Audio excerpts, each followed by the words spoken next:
Hello everyone, welcome to adventure. मैं दीपक सिंह। आज मैं आप लोगों के लिए एक नया टॉपिक लेकर आया हूँ, एब्रोगेशन ऑफ आर्टिकल 370। कुछ स्टूडेंट मुझे मैसेज कर रहे थे कि कुछ टॉपिक पे बताइए, आर्टिकल 370 पे वीडियो बताइए। तो मैं आप लोगों के सामने एब्रोगेशन ऑफ आर्टिकल 370 की 370 और 35 है, देखिए इनके ऊपर वीडियो बनाने के लिए। तो आपको पता है कि इंडिया में एक आर्टिकल था, J&K में, इंडिया के जम्मू एंड कश्मीर में एक आर्टिकल था, आर्टिकल 370 और 35 है, जो उसको एक स्पेशल स्टेटस प्रोवाइड करता था। वो आपको पता है कि उसको क्या कर दिया गया, ख़त्म कर दिया गया। ठीक है ना। पिछले ईयर 2019 में क्या हुआ, अब किस तरह से हुआ उस चीज़ को हम लोग देखते हैं। पहले ये देखते हैं कि उसको क्या ख़त्म किया गया और कैसे ख़त्म किया गया। President of India in concurrence with Jammu and Kashmir government promulgated constitution order of 2019 which state that provision of India constitution now applicable in Jammu and Kashmir। President of India के कंकरेंस में जम्मू एंड कश्मीर में क्या किया गया, ऑर्डर दिया गया 2019 में, और वहाँ पे क्या कर दिया गया, उसको आर्टिकल 370 को ख़त्म किया गया। It effective means that all provision that from the basic of separate constitution of J&K consider as a null and void. और जब ये चीज़ आ गया प्रेसिडेंट के ऑर्डर पे, तो जितने भी स्पेशल स्टेटस थे, स्पेशल चीज़ें थे जम्मू एंड कश्मीर के पास, वो सारे क्या हो गए, नॉल एंड वाइड हो गए। पहले जम्मू एंड कश्मीर में एक स्पेशल फ्लैग हुआ करता था, स्पेशल स्टेटस होता था, स्पेशल कॉन्स्टिट्यूशन होता था, वो सारे चीज़ें क्या हो गई, ख़त्म हो गई। ठीक है ना। जो कि हमारे इंडिया के लिए बहुत ही अच्छा चीज़ है, क्योंकि एक देश एक संविधान एक फ्लैग, ये चीज़ होता था। और इसी कारण जो उनमें एक स्पेशल आर्टिकल भी था वहाँ पे 35 है, वो भी क्या हो गया, स्क्रैप्ट हो गया ऑटोमेटिकली इस प्रोविज़न आने से। ठीक है ना। तो चलिए ये कैसे हुआ। पहले ये माना जाता था, हम लोग कभी सोचे ही नहीं थे कि हम अपने जीवन में कभी ये चीज़ देख पाएंगे कि आर्टिकल 370 हट जाएगा J&K से। ठीक है ना। तो एनडीए गवर्नमेंट ने ये काफ़ी अच्छा इनिशिएटिव लिया। तो चलिए इसके बारे में जानते हैं कि कैसे इसको हटाया गया। सबसे पहले ये जाना जाता था कि आर्टिकल 370 में एक क्लॉज है 373 क्लॉज थर्ड, उसमें कहा गया कि article 370 was to be amend कब किया जा सकता है, उसमें बदलाव चेंजेस कब किया जा सकता है, with the concurrence of constituent assembly.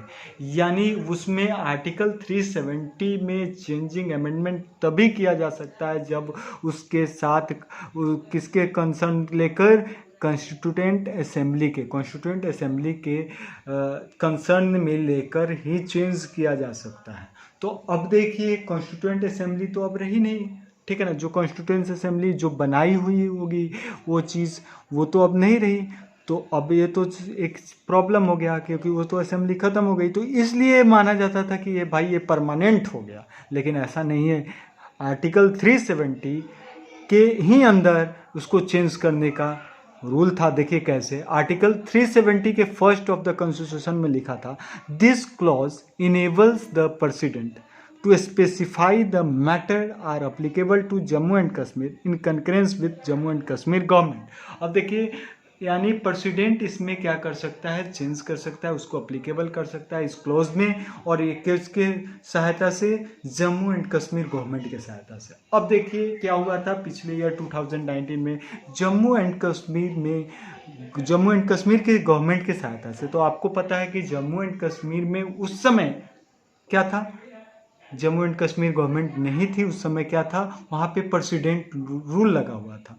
तो प्रेसिडेंट रूल लगा हुआ था, तो क्या हुआ, उसमें एक और आर्टिकल का यूज़ किया गया, आर्टिकल 367, जिसमें एक गाइडेंस था कि how to read interpreted some provision. उसमें कहा क्या गया है, उसमें amendment article declare the expression of constituent assembly of the state in article 373 shall read to main legislative assembly of the state। कहने का मतलब देखिए, एकदम बेसिक चीज से समझिएगा। 370 के थर्ड क्लॉज में कहा गया था कि अगर आर्टिकल 370 को हटाना है तो आपको कॉन्स्टिट्यूएंट असेंबली की सहायता लेनी पड़ेगी। ठीक, तो उस अब तो कॉन्स्टिट्यूएंट असेंबली है नहीं, समझ लिया। तो क्या होगा, मतलब अब देखिए कॉन्स्टिट्यूएंट असेंबली नहीं है तो 370 के 1 में बोला गया कि प्रेसिडेंट इसमें कुछ कर सकता है with the help of Jammu and Kashmir government. तो देखिए जब ये हुआ था तो जम्मू एंड कश्मीर में क्या लगा हुआ था, प्रेसिडेंशियल रूल। और प्रेसिडेंशियल रूल यानी उस समय जम्मू एंड कश्मीर में कोई लेजिस्लेटिव नहीं था, लेजिस्लेटिव असेंबली नहीं थी।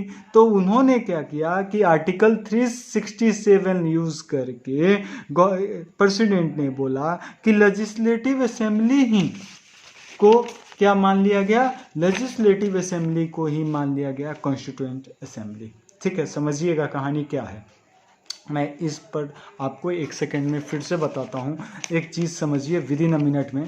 देखिए आर्टिकल 370 कब हट सकता है, जब आप president of India constituent assembly के साथ मिलकर इसको इसमें चेंज कर सकते हैं।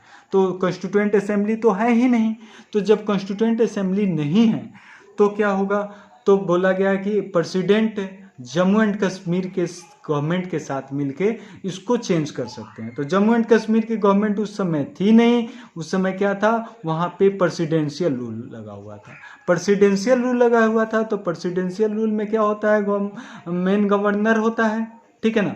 जम्मू एंड कश्मीर में कौन है, गवर्नर है, यानी लेजिस्लेटिव कौन है, गवर्नर है। तो भाई इंडियन प्रेसिडेंट ने बोला कि भाई मैंने मान लिया, लेजिस्लेटिव असेंबली कौन है, गवर्नर ही मान लिया, यानी जम्मू एंड कश्मीर में गवर्नमेंट कौन है, गवर्नर। और गवर्नर के सहायता से 370 को ख़त्म कर दिया गया। तो समझिए ये बहुत ही बड़ा निर्णय था 370 को ख़त्म करना।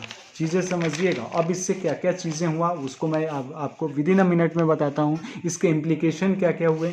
तो इस मेन इम्प्लीकेशन है complete applicability of Indian constitution to JNK, मतलब पूरे का पूरा Indian constitution Jammu and Kashmir में अप्लीकेबल होगा। उनके लिए कोई सेपरेट फ्लैग नहीं होगा।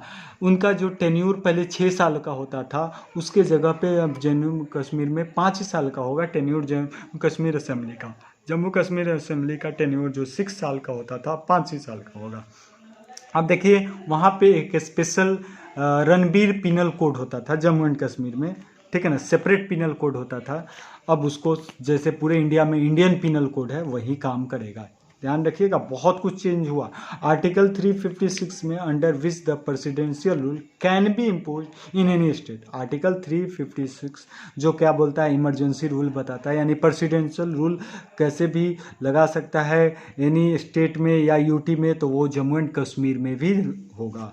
द सेंट्रल कोटा, जैसे पहले सेंट्रल कोटा होता था, सेंट्रल कोटा लॉ जैसे स्कूल कॉलेज एडमिशन में स्टेट गवर्नमेंट जॉब में अप्लाई होगा। जैसे पहले क्या होता था जम्मू एंड कश्मीर में कोटाज वगैरह नहीं होता था, जैसे आपको SC ST कोटा ये सब कोटा वहाँ पे एप्लीकेबल नहीं होता था। अब सेंट्रल कोटा ये सब स्कूल में कॉलेज में एडमिशन में सेंट्रल गवर्नमेंट जॉब में ये सब स्टेट गवर्नमेंट जॉब में सब में अप्लाई होगा, ठीक है ना। स्टेट गवर्नमेंट जॉब में वहाँ नहीं अप्लाई होता था कोटा। तो ये सब चीज़ें गवर्नमेंट कश्मीर के लोगों के लिए बहुत ही फ़ायदेमंद भी हो गया। People from other state may be able to acquire property and residence right. पहले दूसरे स्टेट के लोग इसमें एक्वायर नहीं कर सकते प्रॉपर्टी, बट अब ये एक्वायर कर सकेंगे, ठीक है ना। RTI जो राइट टू इन्फॉर्मेशन होता है वुड बी मेड अप्लीकेबल, वो भी अप्लीकेबल है।